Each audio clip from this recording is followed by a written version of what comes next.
Hello, everybody. It is Grant from We Are Starting a Cult. We are currently having a down week.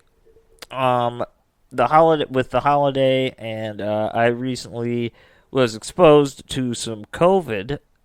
So we just wanted to play it safe and keep our distance from each other. So today, what we're doing is we are putting out our first ever published Patreon bonus series episode. That is the one where we read short stories that we've written and rate a movie or talk about movies in some capacity. We are publishing the first episode we did of that, and all of these and more are available on our Patreon. So if you're interested in donating to us and keeping in touch with those episodes every 2 weeks, please follow the link in the show notes and come on over to Patreon, and you'll get all these episodes and more. You'll love it, I promise you. Um, with that being said, please enjoy, and we will be back next week. Peace, y'all.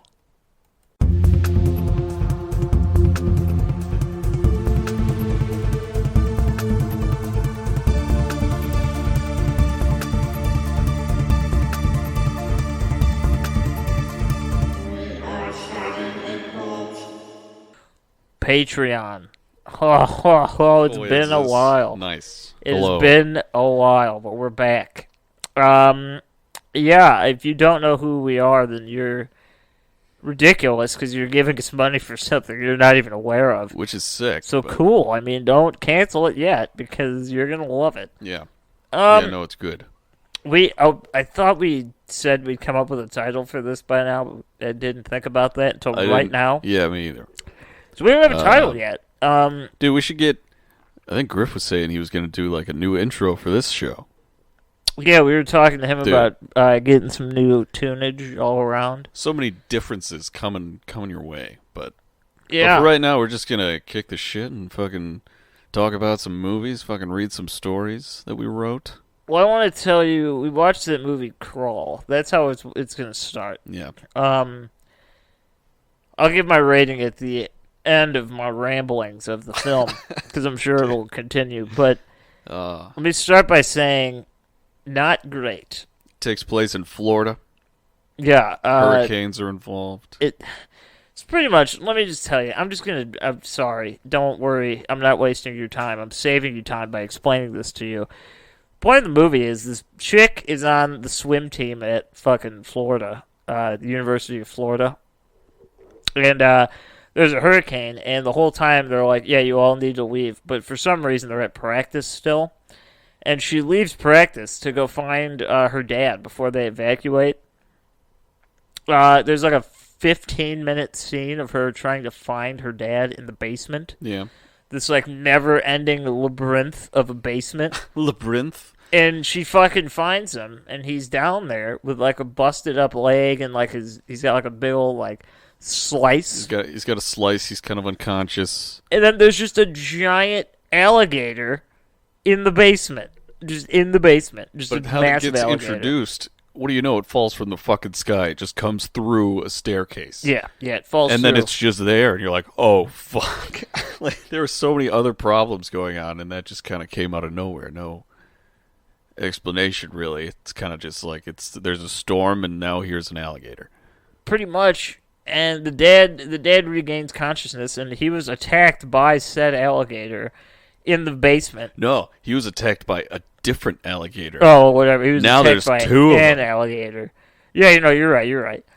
And I found it annoying because there's hiding spots in this basement where alligators can't get to, but they could somehow like forcefully break into the building itself. Yeah, I don't know. Just like pipes and shit. Fast That are forward, too big for them. the hurricane's still happening, right? They don't want you to forget that. So now the basement's flooding. So it takes them damn near an hour to get out of the basement. And by this point, it's all flooded. And now the entire street's flooded. So they got to find a boat and all this shit. It's really stupid. Really, when they got out of the basement, I thought like it's gonna be over. Yeah. They did it, like it whatever. And then it just kept going, and I was kind of disappointed that it kept going. Honestly, it was over by then for me. I was disappointed by the whole movie. I mean, when you tell me this is a horror movie or not necessarily a horror movie, but like an action-y kind of suspenseful horror movie-ish, with a giant alligator or gators during a hurricane. There's I'm a very shit ton interested. more later on. I am beyond intrigued by this film idea, and I want to see it. And if you pitch it to me that way, I'll buy my movie ticket in advance. But if you tell me that it's Crawl, I'll fucking freak Crawl out. is the complete opposite of what you should do with this. It like, was plot. so dumb. I mean, they got in the house, and then like they don't like explain it, but the dad just keeps saying they came in through the storm drain, and I'm like, okay. So if we're aware that one of them came in here, and now there's two, maybe we should find a way to block this storm Drain should be closed up, yeah. And it's storming right now, so it's going to flood through the storm drain. So we should close that. And the gators, I mean, that's a And problem. then maybe we'll be okay, you know? The hurricane is the secondary problem in this entire film. No, yeah, that's just like, it's just part of the scenery but at that point. But they don't explain to me. Maybe I'm naive. I mean, I've been to Florida a couple times, but I guess maybe never near like the Everglades, like inland, you know? Yeah. But I don't know. I guess in my head, I don't imagine it like. How does a fucking alligator from the Everglade swamp end up in like a subdivision? You know, like I get like the displacement and the hurricanes, Just fucking carefully. I don't know. Like, how do they get anywhere? but like I feel like if you're choosing to live in a subdivision that is within the distance of a gator possibly being able to get into your property, you should be more well equipped to deal with the scenario. Like it's not like they're for like. Okay, think of it this way. We're over here in, like, Chicago area. If a fucking alligator was in my basement, I'd be completely unprepared. But that's fine. Yeah, that's That's fine, because that would just be absurd. the chance the snapper shows up. Mm-hmm. Yeah. Now, think of it this way. What do we get out here? We get, like, I don't know, fucking garter snakes, bats, and, like, deer, Bobcats. the occasional coyote. Yeah, there's a lot of possums. If I woke up and there was a fucking deer in my basement, sure, it's not as deadly as a gator, I would be a little bit more equipped to like, all right, we got to figure the situation out. Yeah, it's like it. Now, if you live in Someone's Florida, gonna know what to do. you're probably not super well equipped for things like, I don't know, let's say fucking bears. Maybe you don't get a lot of bears Just down holding there. bears hostage in your house. But fucking gators, that is your department. I feel like they're needed. You can't be that stupid. If you're living near deadly no animals. excuses. No. To me, it's the same as like, oh, I have beachfront property in like Malibu, but I just have never learned how to swim and I'm terrified of water. It's like, when something like, well, bad what do you- happens, you're in the worst spot Yeah. then. You should know how to do one of those things, at least enjoy it if you don't swim. Or just buy a house more inland. You know? And yeah, that was my beef with this was, first off, the girl's very dumb decision. Yeah, I get it. You know, you're going to find your dad. I get it. But I don't get it at the Dude, same time. She got bit like 5 times. Mhm. Like lethally bit. Oh, and they put her in like And- the death roll, you know? Yeah. Yeah. I was waiting for that. I was like, where's the death roll? And it happened, and I was like, well, And it wasn't a death roll. wasn't even anything. It the closest thing to it. It was a what I'd cock call it. tease roll. That's all it was. Yeah. But Really put me in the mood for one. I'll be honest, and I mean, I'll tell you this. If you want just like a mindless, goofy, like kind of, I don't know, like I'm thinking like the old Sci-Fi Channel days. You know, like you flip on a movie and it's like Oh, it's like Anaconda. it's like Anacondasaurus versus Mega Gorilla, and you're just like, what the fuck? Giant spider versus snake But egg yeah, like or something. you just watch it anyway because you're like, you know, something fucking interesting's gonna happen at some It's point. got to. I'm kind of in the same boat with Crawl. It's just like a more. They tried to make it a mainstream It sci-fi. seems to try to pride itself as above those movies when it's just the very same. I'll tell you this: if you want a solid alligator movie, Lake Placid is where it's at. Oh yeah. That's numero uno. No, I guess that'd be crocodiles. I think, right? I don't know. I I'm- really don't. I think that was a crocodile. Regardless, if you want a fucking, There's better ones. if you want a sea beast movie, you could do way better than Crawl. It sucked ass. Sucked ass. My honest rating, I would give it 4 out of 10. 4 out of 10. All right. I'd give it the 4 points for just the idea. I give the idea like 2 points because it's kind of a cool idea. Before it was made into whatever that was. Yeah, like that merited some points. There at times the gator looked really bad, but then at other times it looked like really cool. So Yeah. that was a point. And then some of the like just the one-off shit that like makes you laugh in movies, they had some of those. So that's a 1. There were parts that were good. Yeah. All in all, not great. Not great at all. No. I'm not sorry I watched it, so I'll give it a 5. You know? That's fair. I mean, I agree with everything you said about it because we were together. We were just like, wait a minute. At the same time, we were realizing the same things. I would say, yeah. I'd say that's good. I don't. It was worth our time. I definitely don't regret I don't regret watching any movie just because it's something to look back and be like, that was terrible or really good. Yeah, we're talking about it right now. You know? Yeah, you make something. I wouldn't out of be it. here with you chatting it up for the Patreon folk if it weren't for us watching that. So thank you, Crawl. Yeah, Crawl. You that suck. That was all right. 4 out of 10 for me. 5. I think I talked about this on the air. The only other like movie I hadn't seen that I watched in its entirety was Joker. Recently, I watched that. Yeah. Yeah, it was about a month or so ago, I think. That movie was good. I'm not even going to go in depth on it. I'd give that probably like a 9 out of 10. Very fair. I like that.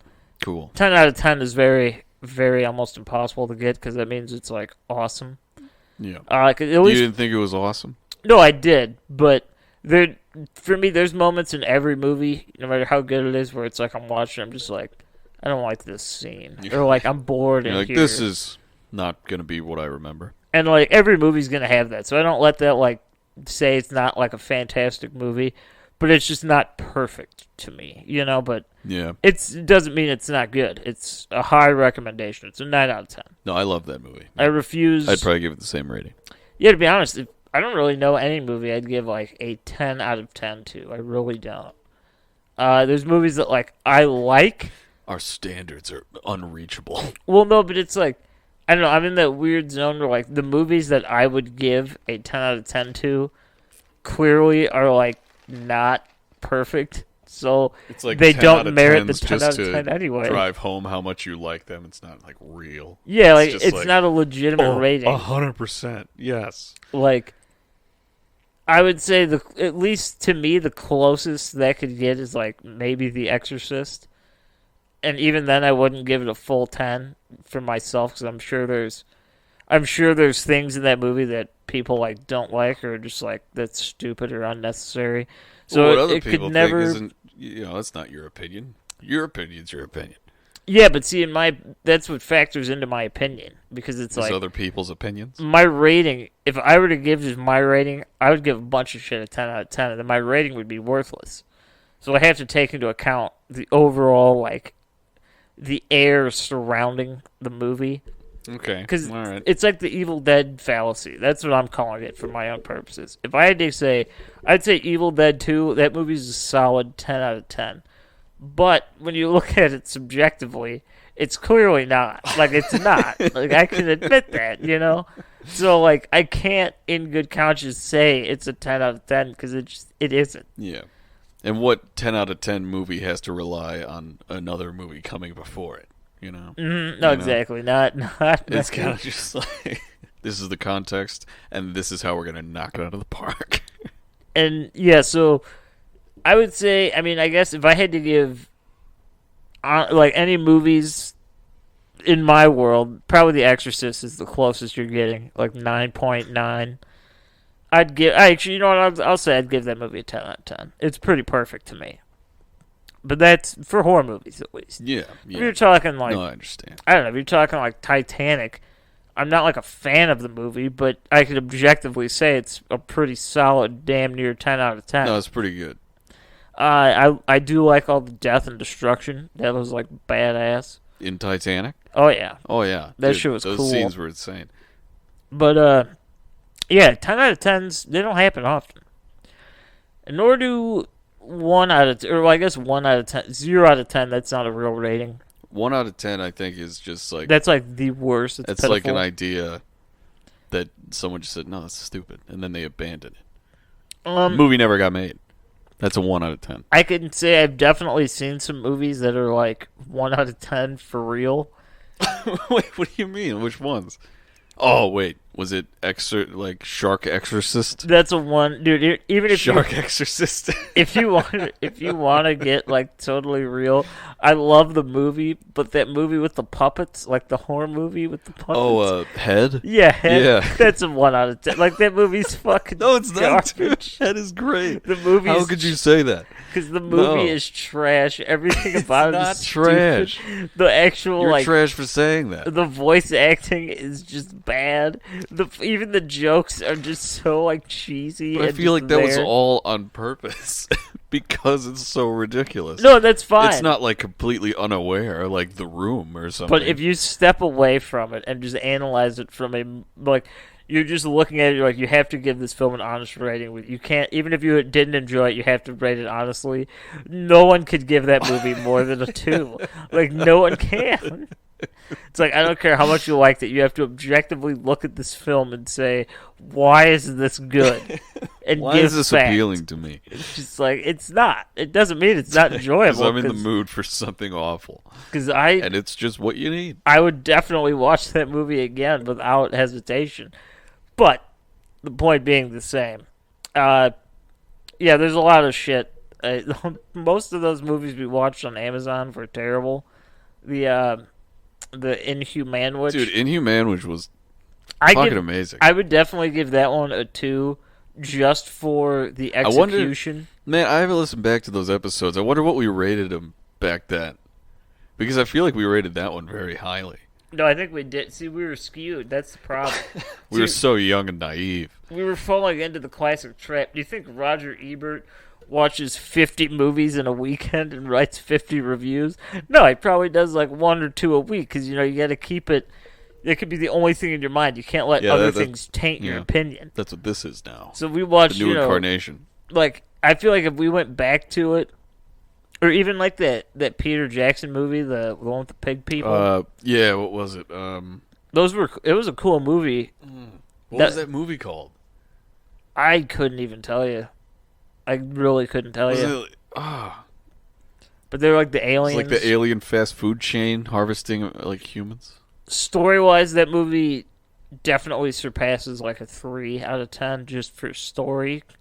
But I feel like if we went back to it now, after like not watching movies like that for a long time, yeah, it would be very like we'd show it to like definitely a period of our lives where like we if just we- watched only movies like that. if we showed it to like Mitch or something right now, we'd all just be like, "That was so fucking dumb." Yeah. But like Dude, at the time, Mitch it was like perfect. left because he's like, "What are we watching this? This is stupid." That's like why we kind of started to stop because we were like, "He's kind of right." Like every time he came over, we were watching like something from Trauma. It worked. I see Trauma. It's a hard sell for me because like I enjoy their but, humor, but sometimes it's just too much. Yeah, It doesn't. and the musical aspect is like, this is cool, It freaks but you me can out. only do it for so long in It- a movie and still be that like crass. They have a crazy, crazy market that I didn't know could ever exist. Like Yeah. truly. But it's cool, man. I can dig it. So with that being said, that's our movie review section. Maybe next time, maybe in 2 weeks when we do this again, we're gonna spice it up. Maybe we'll do the creepypasta first. Who knows? Fuck you. Who knows Maybe what we'll order we're find gonna out. do it? But right now, we're probably gonna go into that. Yeah, let's that go. Who part. wants to? You want me to go? Or you want to go? I'd rather have you go. I'll go then. Good. Why would you even ask? I really wanted It's to corner you, but you I'd could rather you go. see. But the thing is, you could have denied it, and I would have folded. So I played my hand, and you played right into it. Just anyone could have done anything. Pretty much, that was my tactic, and it didn't really work because I explained it to you. Well, it's gone now. Don't I'm even worry excited about though. See, we're going. it. Dude, into I'm this excited raw. too, man. I haven't really done this in a while. Dude. Since college, really, is just read shit out loud. I haven't. Or written a goddamn story. I've just kind of been writing little tidbits of poems and shit. I haven't written anything to be read in, like, to be with the purpose of it being read by another person than me in like 6 months. It's pretty much like notes or just like little like snippets of things, and I'm like, I'll come back to this. Yeah. But yeah, I actually did. I don't know. It was maybe 45 minutes of actual work. Me too. The rest of the time was me just sitting here like, come on, come on, do it. Come on, we got to do this for the people. Do it now. I'm like, no, it's like, do it. All right, you do it, guy one. It's a lot of force in yourself. Uh-huh. But, all right. Yeah, so I wrote a creepypasta. This is my first creepypasta ever. It's called Lightheaded. All right, how about that? All right. It started as a dream about 6 years ago. I'd never dreamt before I had the dream. But now it's impossible not to. It's the same story every night without deviation, and once it begins, there's no waking up before the entire ordeal is played out. As if some malicious force holds me hostage in my own head, forcing me to watch as the same sick story unfolds. It begins with a black table, as wide as the queen-size bed I sleep in, and long enough to disappear over the dream horizon. I am at the table's head, in a grassy plain infinite in all directions. The sky is a brilliant navy blue, though there is no sun, no clouds. My hands rest on top of the table, practically luminescent against the blackness deeper than charcoal. There's nothing else on the table that I can see. My vision is fixed, unflinching forward, and I am in my body. I know it. There is no wind. There are no birds. All I can hear are the faint whispers from the chairs lining the edges. Some ajar, some spun around, some pushed in, but all empty. I can never translate the whispers into words at first, and this is the state I remain in for most of the night, every night. I'm frozen, fully aware that I'm dreaming, feeling the purest form of dread, waiting for the word to come through the muddled myriad voices, blending into patient crescendo. Rearranging myself, sorry. And after what seemed like years, it never fails to be heard. Whispered into my ear over the rising hiss of clamor just behind me. Slow and measured, breath against the nape of my neck. Look. In an instant, the whispers are silent. I feel my eyes go wide. I look down, and I see them. My eyebrows, lashes, and bulging eyes. Horror without shame. I see my eyes from above. My hair is in my vision, stinging my forehead. It's then that the table, in one motion, plunges into the earth with an industrial thunder, becoming a road of void and absence. A white shadow speeds over the immeasurable black, dead center straight for me, now standing motionless, thinking not of the sight in my eyes below, where I am seeing, but of the demise I have no doubt lies in that shadow.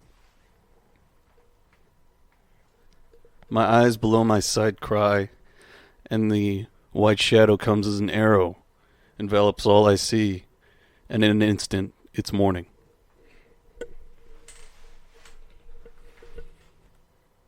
Needless to say, my sleep is not restful, and hasn't been for years. I've tried every option I can think of in dealing with this.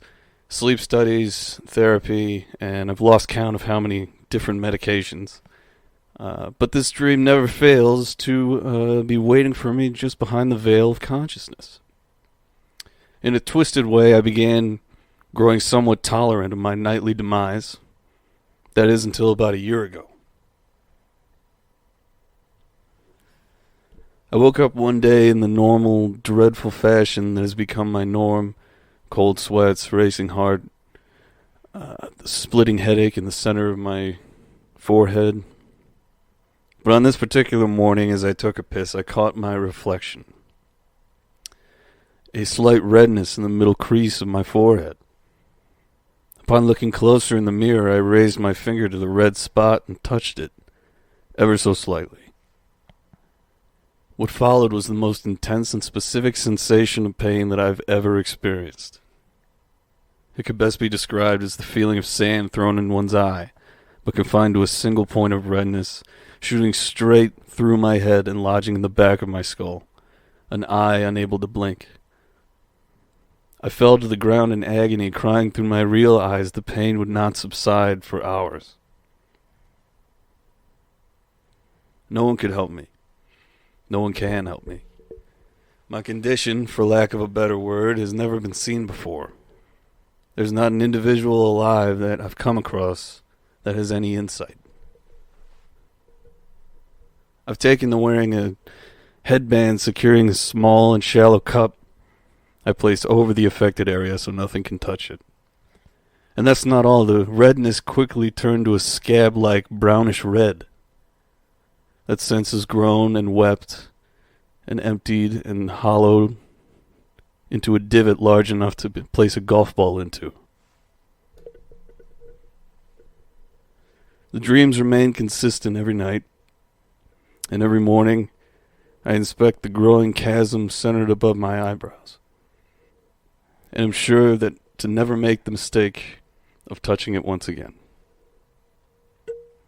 My guess is that this thing, whatever it is, will eventually eat into my brain, killing me, but for now, I simply wake in a state of horror that quite literally stays in the forefront of my mind. It's endless.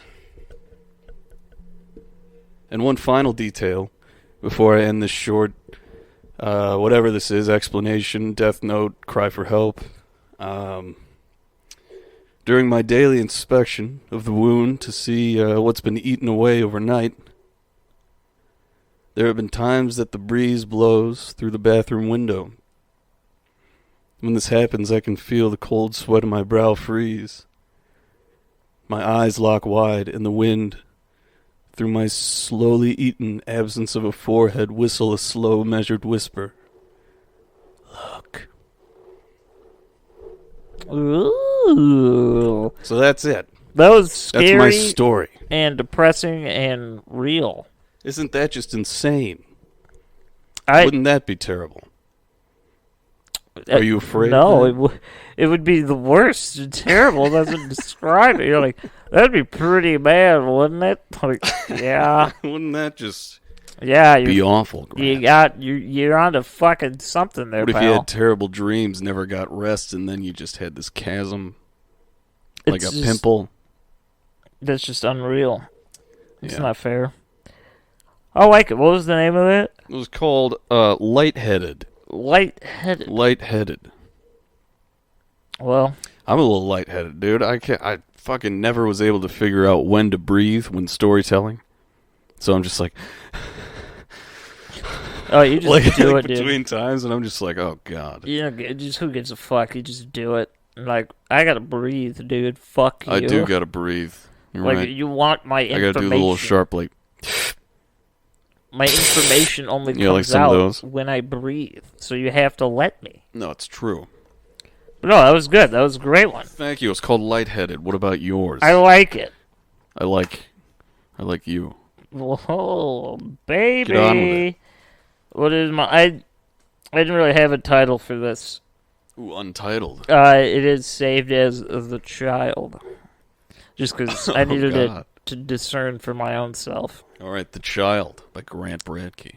No, Something by Grant Bradkey. that's better because it's not... Here's Something by Grant Bradkey. You're right. Okay. Let's get into this, shall we? I was setting a mood, damn it.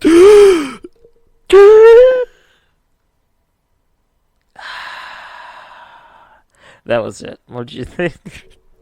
Did you guys like that? Was that written somewhere? Is that what that says? That was my art piece. Alright. I decided to go to bed earlier than usual last night. I lay there for a couple minutes before rolling onto my side to try and nod off. I just couldn't do it, though. I don't know why. There was something stopping me that I couldn't quite put my finger on. I kept hearing these odd noises outside. It didn't sound like anything I'd been acquainted with before. It was something similar to the scraping of metal against brick, like a fork going against the side of a house. I don't know. After a few minutes, I started to hear wind chimes in the breeze. That caught me off guard because I didn't have any wind chimes, and as far as I was aware, they weren't on my property. My neighbors, their house is about 150 yards or so from me.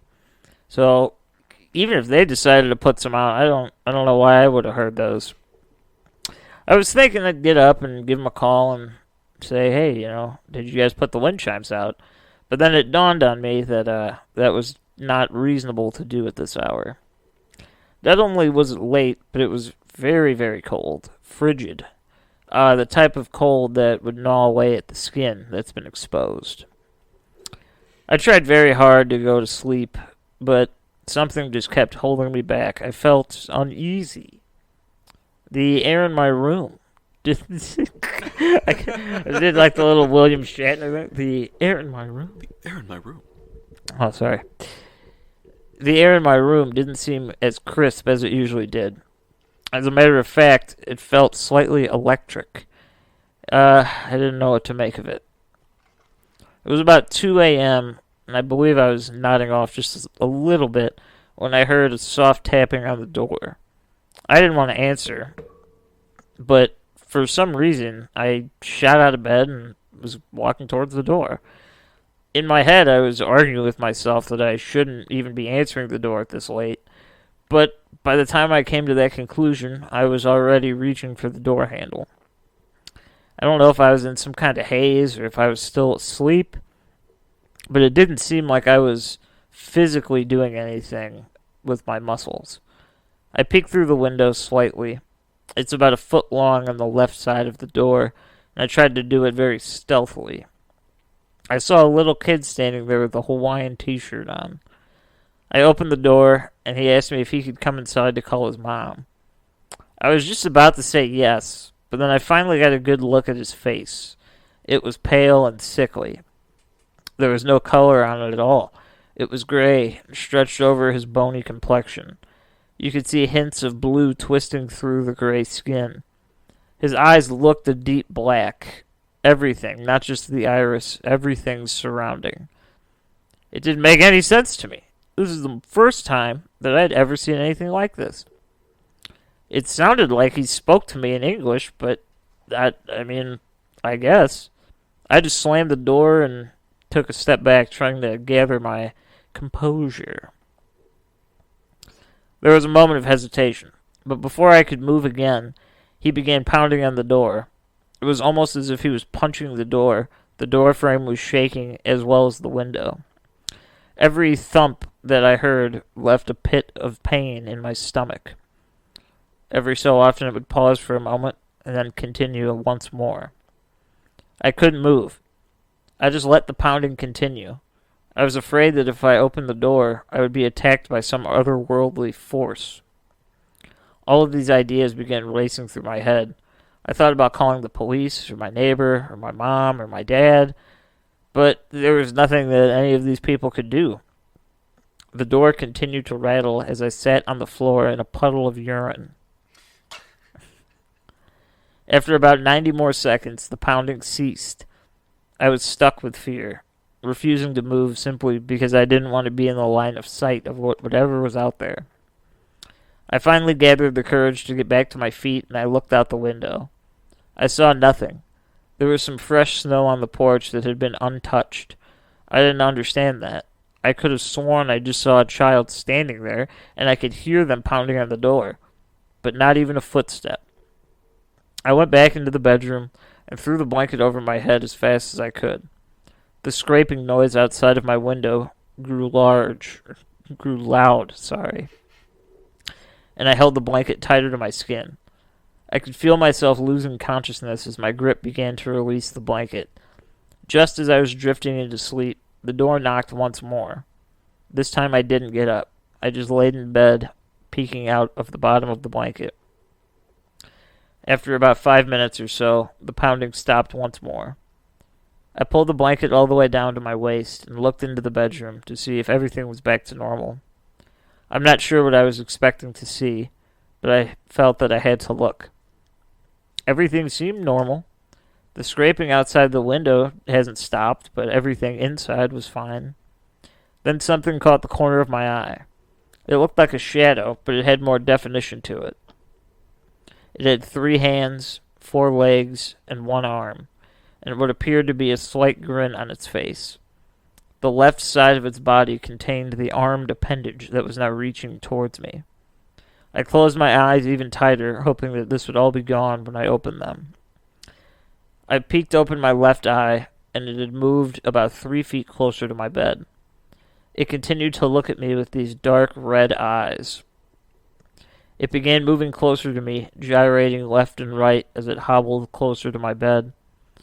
It stopped about a foot in front of my face, and I pulled the blanket over my head one more time. The air became sharp and cold.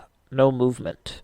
My blanket began slipping off my body slowly until finally it was yanked and thrown into the other side of the room. I saw the black appendage twirling above my head as I closed my eyes and screamed.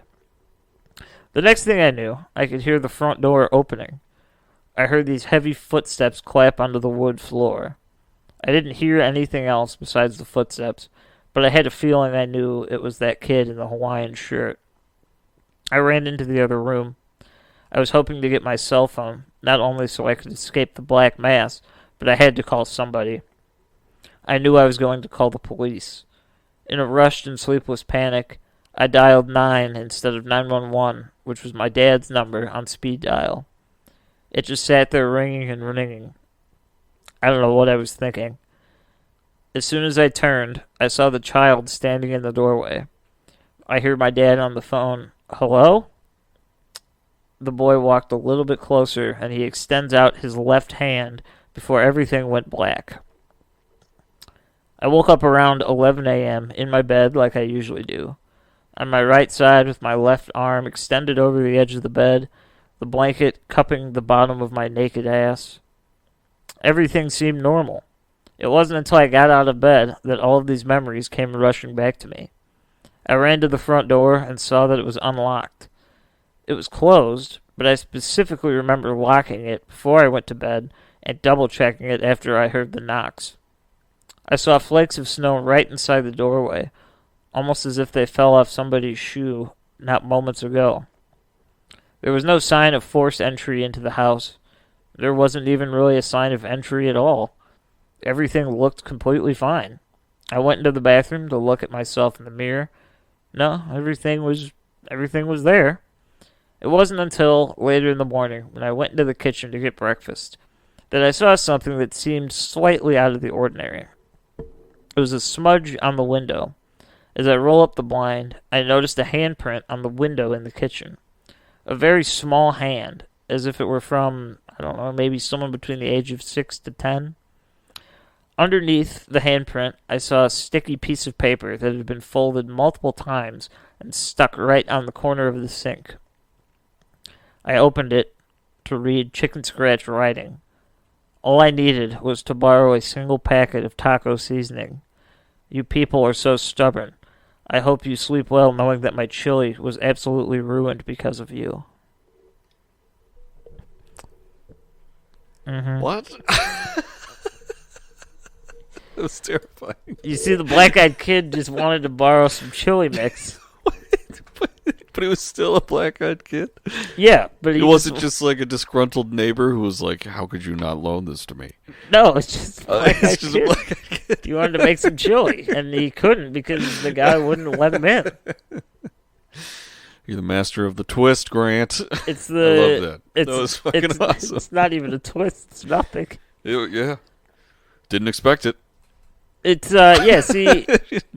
My chili tastes terrible. Who was taco seasoning a chili? Hey, I do. You gotta spice that shit up a little bit. You know, Well, get a yeah, nice packet in there. But yeah, he just No, wanted I to love borrow that. some shit, and like, Yeah. I don't know. This is what happens. You got to start letting the black-eyed kids in.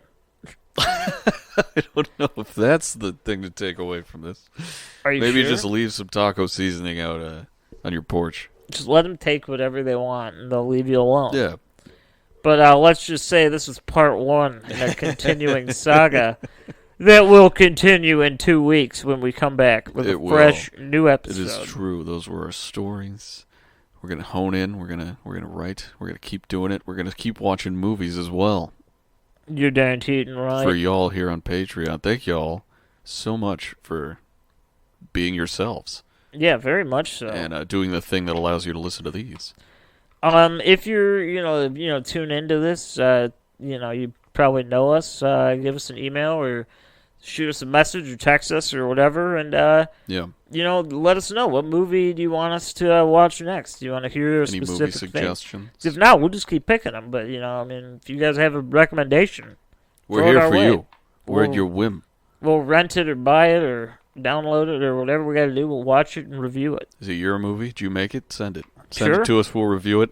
Damn right we will. Hell yeah. But we'll be back in 2 weeks, and yeah, thank you again to everyone on here, and we love you very much. Totally fucking ooh. You're all great. It's true. Bye.